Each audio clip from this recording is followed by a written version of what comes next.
Hello student, तो कल हम लोग ने इलेक्ट्रिक फील्ड निकाली थी गॉसेस लॉ की हेल्प से। एक कंडक्टिंग स्फेरिकल सेल था हमारे पास, जिसकी हम लोग ने इलेक्ट्रिक फील्ड निकाली थी इनसाइड और आउटसाइड। एक इनफाइनाइट लेंथ का वायर है और इसमें पॉजिटिव चार्ज है।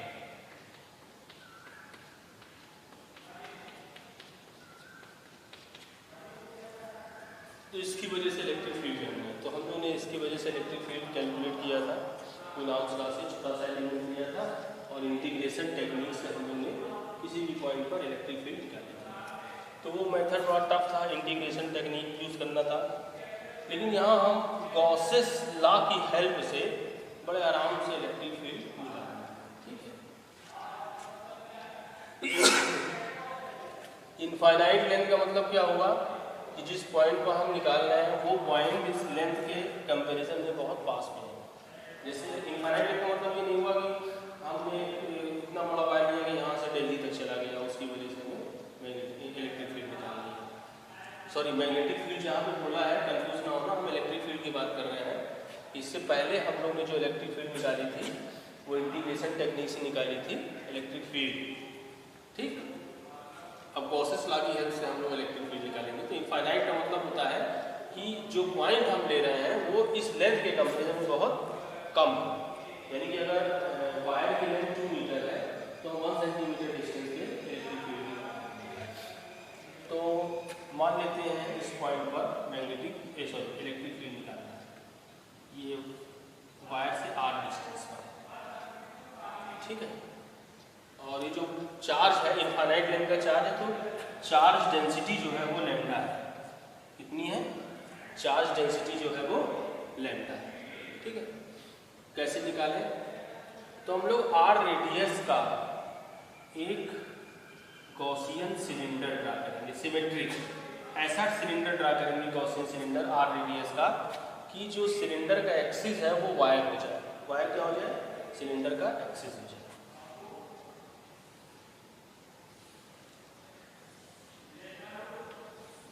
एल लेंथ का गॉसियन सिलेंडर, आर रेडियस और लेंथ क्या होगी? आर रेडियस एल लेंथ का एक हमने गॉसियन सिलेंडर ड्रा किया, और वो इस तरीके से ड्रा किया कि जो वायर है वो सिलेंडर का एक्सिस बन जाए। अब क्या करना है? अब कुछ नहीं करना है, अब सीधा सीधा फ्लक्स निकाल। फ्लक्स निकाल, चलो। तो इसको हम 3 सरफेस में डिवाइड करेंगे, एक कर्व सरफेस और एक ऊपर का सर्कुलर सरफेस और एक नीचे का सर्कुलर सरफेस। तो पहले कर्व सरफेस की बात करें। तो कर्व सरफेस में यहाँ पे एक छोटा सा एरिया ले लिया ds, और इस छोटे से एरिया से इलेक्ट्रिक फ्लक्स निकाला। तो इलेक्ट्रिक फ्लक्स d फाई जो है वो हो गया d फाई 1 निकालेंगे, इधर से फाई 1 इधर से e डॉट ds। अब एंगल क्या होगी? ds वेक्टर है तो ये आउटवर्ड जाएगा ऐसे। अच्छा, इलेक्ट्रिक फील्ड क्या है? ये हमको पता है कि जो इलेक्ट्रिक फील्ड की डायरेक्शन होती है, क्योंकि ये तो पता है, तभी निकाल पाएंगे वरना नहीं निकाल पाएंगे। वो वायर के ऐसे परपेंडिकुलर होती है।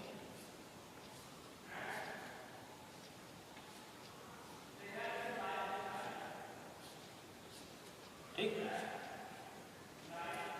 ये सिलेंडर है, ये सिलेंडर है और ये क्या है? वायर। ठीक, तो अब इस सिलेंडर का एरिया वेक्टर ऐसे जाएगा।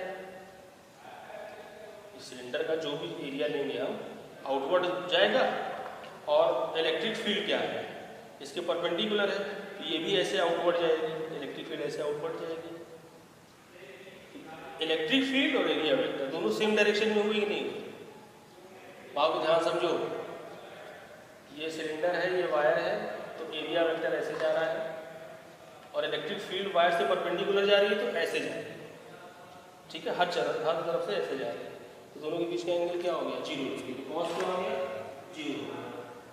कॉस हो गया वो 0 हो गया, तो ये क्या हो जाएगा? e ds cos 0 degree. अब टोटल फ्लक्स क्या हो गया? साइक्लिक इंटीग्रल EDS cos 0 की वैल्यू 1।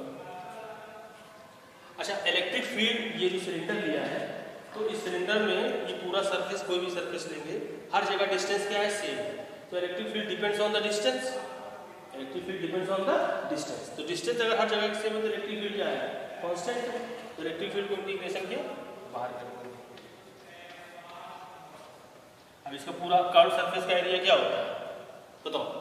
10th क्लास में मेंसुरेशन पढ़ा कि नहीं पढ़ा? सिलेंडर कर्व सरफेस एरिया होता है, हमें नहीं मालूम, हम मैथमेटिक्स टीचर नहीं है, हम केमिस्ट्री टीचर है, नहीं मालूम, आपको बताना पड़ेगा। अब बताओ तो हम बता पाएंगे। तो इसका होता है 2 पाई RN। कितना होता है? 2 पाई R। ठीक। अब ये सर्कुलर सरफेस से निकाला जाए इलेक्ट्रिक फ्लक्स d फाई। छोटा सा एरिया ले लो, ds d phi two e dot ds।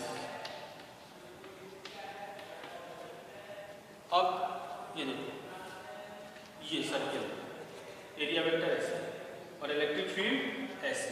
Angle कितना? 90 डिग्री। cos 90 0, क्या आ जाएगा ये 0। तो फाई टू क्या आ गया 0। इधर से भी फ्लक्स फाई 3 क्या आ गया, ये भी सर्कुलर है 0। एरिया वेक्टर नीचे होगा और इलेक्ट्रिक फील्ड ऐसे होगी, तो एंगल क्या हो गया 0 डिग्री। तो टोटल फ्लक्स कितना हो गया? टोटल फ्लक्स कितना हो गया? Total flux phi square two into 2 pi R। और ये किसके बराबर होता है? Q internal upon epsilon. E square two क्या आ गया? Q internal upon 2 pi RN epsilon. यही तो हुआ ना। अब Q इंटरनल कितना है? इस सिलेंडर के अंदर कितना चार्ज? इस सिलेंडर के अंदर L लेंथ की ये वायर रखा हुआ L लेंथ में, और चार्ज डेंसिटी कितनी है? लैम्डा। लैम्डा का मतलब जिस पे चार्ज है वो लैम्डा कूलम पर मीटर है। लैम्डा कूलम पर मीटर है। तो L लेंथ में कितना हो जाएगा? लैम्डा L हो जाएगा। तो ये क्या हो जाएगा? Lambda L upon 2 pi RN epsilon not. L से L कट गया तो कट गया, क्या बचा? पॉज करके आप नोट कर लीजिएगा। तो E इक्वल टू हो गया lambda upon 2 pi epsilon not R। ये इलेक्ट्रिक फील्ड आ गई, कितने आराम से आ गई? गॉसेस लॉ की हेल्प से बड़े आराम से आ गई। ठीक।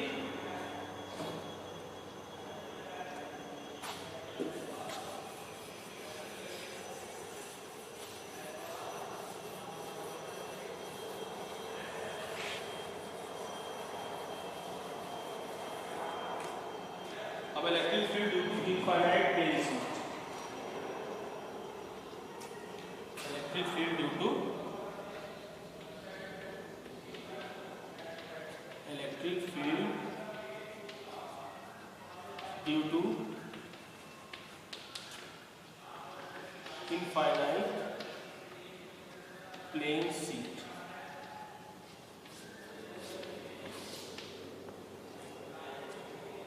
तो ये एक शीट है,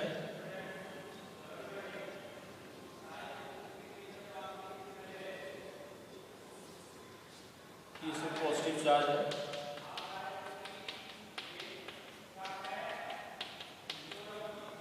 और इसकी सरफेस चार्ज, इसमें सरफेस चार्ज होगा। तो सरफेस चार्ज डेंसिटी क्या है? Surface charge density sigma. Surface charge density कितनी है? सिग्मा। तो इसकी वजह से किसी पॉइंट में हमको क्या निकालना है? इलेक्ट्रिक फील्ड निकालना है। तो मान लीजिए ये P पॉइंट है, इस P पॉइंट में हमें क्या निकालना है? Electric field. तो एक छोटा सा रेडियस, कोई भी रेडियस ले लो, मतलब ये क्रॉस सेक्शन एरिया का एक सिलेंडर हमने बनाया है और इसको ये क्रॉस करा है, ये क्रॉस सेक्शन का लेंथ कुछ भी, मतलब ये प्लेन शीट है और ये सिलेंडर है। हमने सिलेंडर ऐसे बनाया है, मतलब ये ऐसे और ये इसके पार ऐसे चला जाता है। समझ में आया? ये प्लेन शीट है, ये सिलेंडर है। तो ये सिलेंडर आधा बाहर है और आधा इस तरफ, मतलब आधा इस तरफ है और आधा प्लेन शीट है, तो आधा इस तरफ है आधा इस तरफ। तो जो हमने गॉसियन सिलेंडर बनाया है इससे हमें फ्लक्स निकालना है, तो इसका भी दो पार्ट कर लेंगे, तीन पार्ट। एक कर्व सरफेस, सर्कुलर, सर्कुलर। तो पहले कर्व सरफेस से इलेक्ट्रिक फ्लक्स निकालो, d∅1 = E डॉट ds। पहले d∅ फिर इंटीग्रेट कर देंगे। तो छोटा सा अगर एरिया वेक्टर लेंगे तो ये ऐसे इलेक्ट्रिक फील्ड ऐसे जाएगी, सॉरी एरिया वेक्टर आउटवर्ड जाता है और प्लेन शीट की वजह से जो इलेक्ट्रिक फील्ड होती है वो परपेंडिकुलर होती है। तो एंगल क्या हो गया 90 डिग्री, ये हो गया 0। ये प्लेन शीट है, ये सिलेंडर है, तो सिलेंडर का एरिया वेक्टर ऐसे ऊपर आएगा, भाई बाहर की ओर को होता है और इलेक्ट्रिक फील्ड ऐसे है, तो एरिया वेक्टर ऐसे और इलेक्ट्रिक फील्ड ऐसे, तो एंगल क्या हो गया 90 डिग्री, और एंगल 90 डिग्री हो गया तो फ्लक्स क्या हो गया ∅1 0। ठीक, चलो अब यहां निकालो ∅2। तो ∅2 = d∅2 = E डॉट ds। तो E क्या होगा इलेक्ट्रिक फील्ड ऐसे और ये एरिया वेक्टर भी ऐसे, तो एंगल क्या हो गया 0।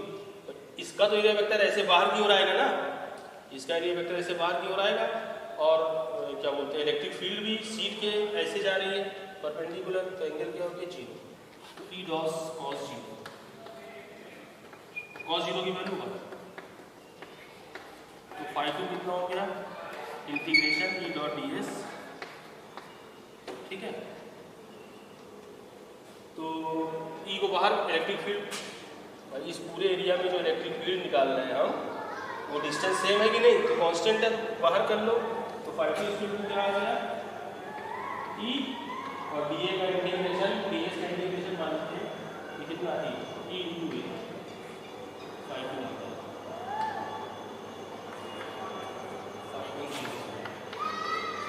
ठीक है, अच्छा ऐसे यहाँ निकालो, तो ∅2 d∅2 E डॉट ds। तो इलेक्ट्रिक फील्ड इधर जाएगी, अगर ये प्लेन शीट है तो इसकी वजह से इलेक्ट्रिक फील्ड इधर जाएगी और इधर जाएगी। पॉजिटिव चार्ज है तो बाहर की ओर, निगेटिव चार्ज है तो अंदर की ओर, तो ये बाहर जा रही है और एरिया वेक्टर भी बाहर जा रहा है, तो एंगल क्या हो गया 0 डिग्री। तो E ds cos 0,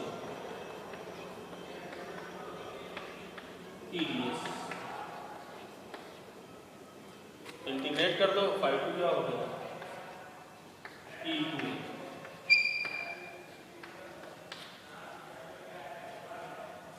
ठीक, टोटल फ्लक्स कितना होगा, टोटल फ्लक्स हो गया ∅ = E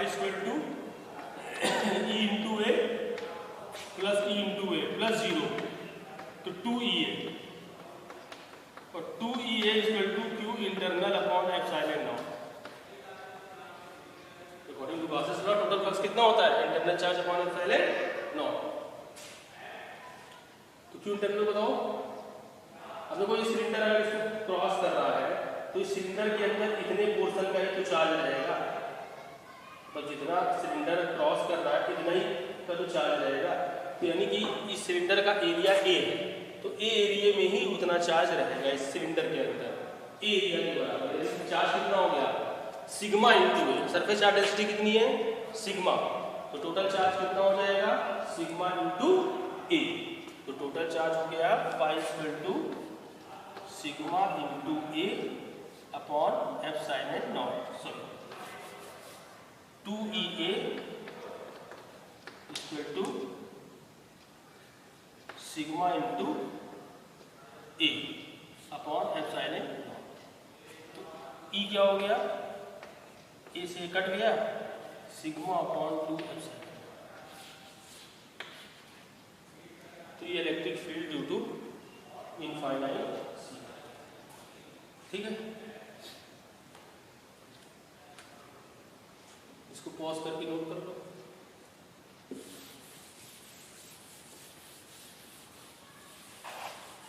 अगर चार्ज जो माइनस होता तो क्या होता, सिग्मा की जगह माइनस सिग्मा हो जाता, तो इलेक्ट्रिक फील्ड अपोजिट इनवर्ट हो जाती। तो नेगेटिव चार्ज की वजह से इलेक्ट्रिक फील्ड क्या हो जाएगी, इनवर्ट हो जाएगी, ठीक है। तो और इसके एक जैसे अगर ये पूछेंगे दो प्लेट है, एक पॉजिटिव है और एक नेगेटिव, तो P पे, Q पे, R पे इलेक्ट्रिक फील्ड बताओ। सिग्मा है, इसका भी सिग्मा है, इसका भी सिग्मा। तो इसकी वजह से P पर इधर, इसकी वजह से P पर इधर, तो नेट क्या हो गया, 0। सेम है ना, sigma upon 2 epsilon not. R पे इसकी वजह से इधर और इसकी वजह से इधर 0। Q पे इसकी वजह से इधर और इसकी वजह से भी इधर, क्या हो गया, sigma upon 2 epsilon not plus sigma upon 2 epsilon not. कितना हो गया, 2 sigma upon 2 epsilon not. Sigma upon, बहुत अच्छा कॉन्सेप्ट बताया, ये तो बाद में कैपेसिटर में काम आएगा। जो इलेक्ट्रिक फील्ड है कन्फाइंड हो जाती है स्पेसिफाइड रीजन, मतलब अगर दो प्लेट अपोजिट ले लिया तो बाहर इलेक्ट्रिक फील्ड क्या हो गई, 0 हो गई, और अंदर इलेक्ट्रिक फील्ड क्या हो गई, सिग्मा अपॉन एप्सिलॉन नॉट। बाहर देखो 0 है कि नहीं, इसकी वजह से आउटवर्ड, इसकी वजह से इनवर्ड, दोनों एक दूसरे को क्या कर देगी, कैंसिल कर देगी, और इनसाइड क्या हो जाएगी, ठीक है। चलो फिर नेक्स्ट टाइम हम लोग नेक्स्ट टॉपिक डिस्कस करेंगे।